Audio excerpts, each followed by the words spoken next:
Noda kupupura kuuraya vanhu nekurepa vakadzi kwandaiita. Izvi zvakatanga mugore ra2004 apo ndainge ndatiza kutraining yechisoja ndichida kuyambuka kuti ndiuye Joni, asi zvakaramba because ndanga ndisina kana sent. So ndakazosangana netimu raivewo remusango, tikabatana tikaita one group. So isu hedu tichitanga taiita zvekujambisa vanhu nekusmagla fodya nemusango.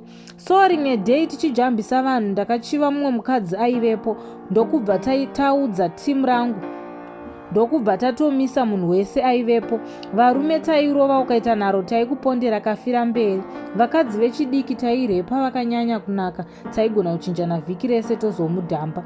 Zvakaitika izvi for almost 4 years ndiri kuguma. Takatombouraya musoja weku-SA, tikamukanda mumvura, tikamutorera pfuti. Takaita zvakawanda musango repabhodha apa. Dzimwe nguva taitofonerwa nana Malaicha kuti huyai kuno kune vanhu vane mari, huyai muvarobhe. Pakati toenda tonovagarira, tosiya tatema varume nemabhemba.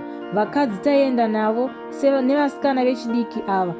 Zvosara zvopinda muJoni taisakadza guma torepa havo vakadzi ava. Asi iye zvino ndakazosiyana hangu nazvo, ndatovewo mupostori akakwana. Ndiregerereiwo aive mazuva ekusaziva Mwari.